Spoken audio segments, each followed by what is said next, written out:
Mei Ling's Story by Giokas. You should write to her, Carolyn says.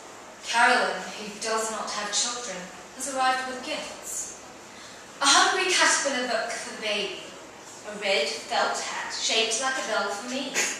We already have a hungry caterpillar book, two in fact, but the hat is inspired. I turn it over in my hands, feeling the give of the felt. I can't write to her. What would I say? Carolyn leans forward, impatient, affectionate. Tell her you've had a beautiful son and that you want her to meet him. She wouldn't read it. Yes, she would. She's your mum.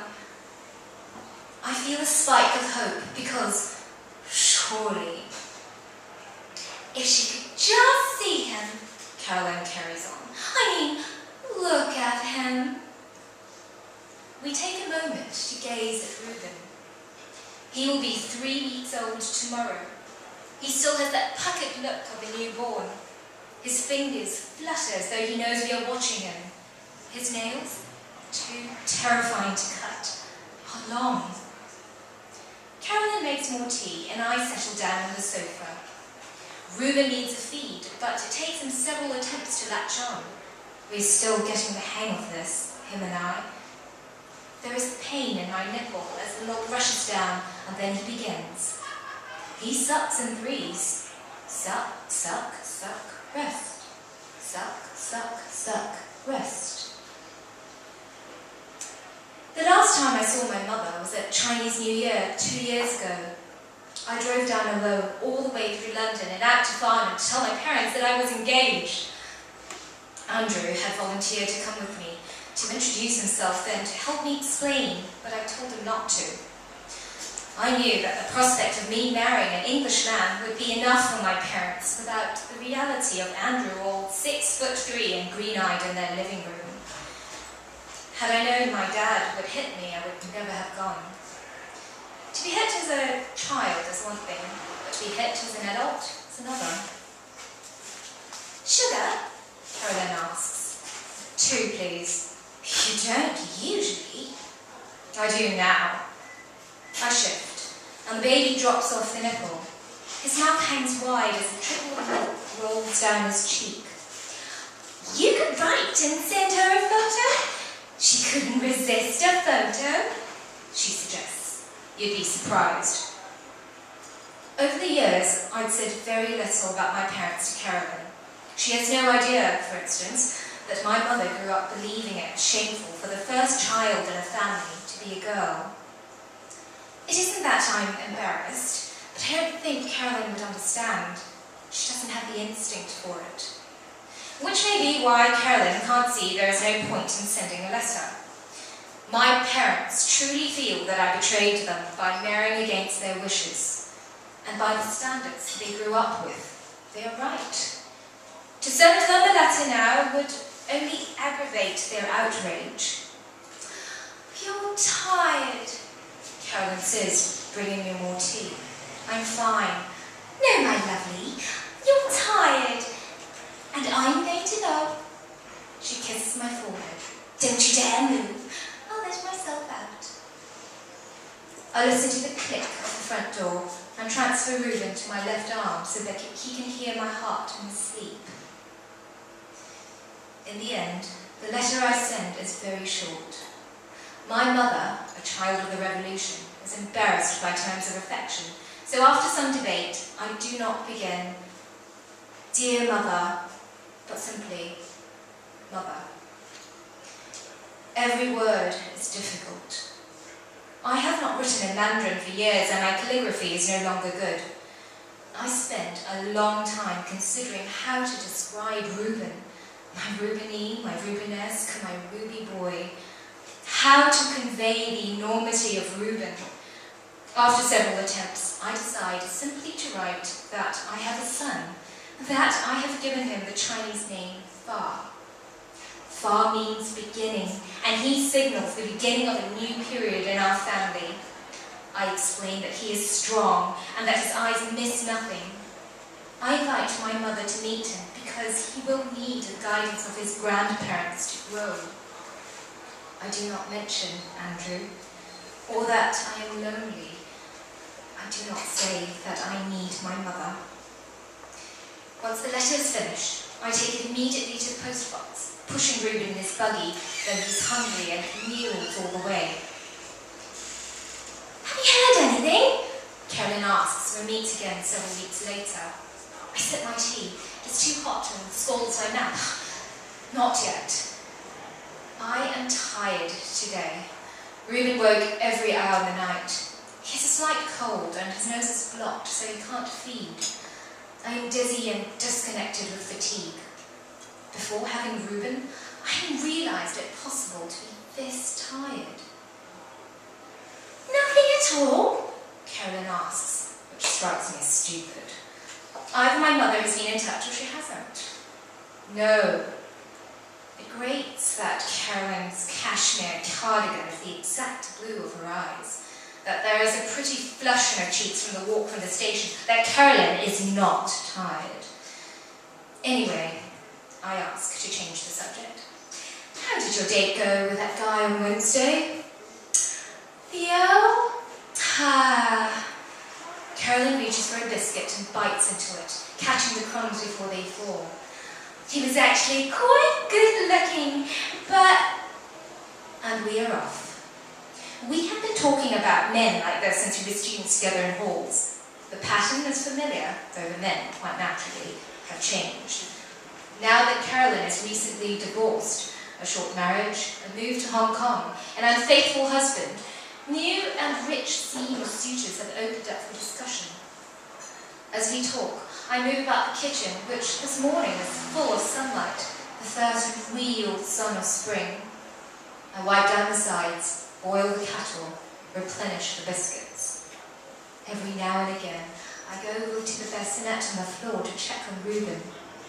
The sun filters through the eucalyptus trees in the garden, casting shifting shadows over his face. Like this, asleep, he's so beautiful. I am grateful that Carolyn does not mention the letter again. In the last week, I have caught myself conducting imagined conversations with both my parents. Now that I have Reuben and I know what it is to have a child and love a child, I have no memory of my mother ever cuddling me or of either of my parents kissing me. I do it entirely on impulse. One moment, I am sat watching the birds in the garden, feeding Reuben and thinking of nothing very much. And then, without planning in any way, I am up and going to the drawer where we keep the takeaway menus, old calendars, cards for taxi companies. I shuffle through, find a card, dial the number. Where do you want to go? Asks the girl at the cab office. I don't have to think. The Peaceful Garden, 157 Angel Street, Farnham. That's a long way. It's going to cost you. Are you sure? I am. It is a Tuesday. My mother will be in the shop alone. As we move through the streets of North London and out towards the M25, I hold Reuben's pudgy hand. You are going to meet your granny, I whisper. She will give you a big cuddle and say, I have such a clever grandson. Yes, she will. When we arrive outside the Peaceful Garden, nothing has changed. The same white sign with green writing hangs above the shop window. The same menu is pasted to the glass. I open the door. There is no one at the counter. My mother will be out to the back preparing cod for the lunchtime customers who come for fish and chips with Chinese curry sauce. The car seat is heavy on my arm, so I put it down on the tiled floor gently because I do not want Reuben to cry out. There is a movement in the beaded curtain which leads to the back, and then my mother comes through expecting a customer or perhaps a delivery. She is thinner. Her dress is dirty. Makes me look old. Did you get my letter? I ask. The Mandarin comes easily enough. My mother does not reply. Instead, she lifts the flap in the counter, which makes a kind of door and comes through. Her eyes on my son. Eventually, she smiles. She proves. He is strong, as you wrote, she says. Yes, he is. And then her attention goes from Reuben to me, and I am surprised at the hope in her expression. Have you left us, Father? I am tempted to say, yes. If I say yes, I will be a good daughter again. If I say yes, my mother will love me again.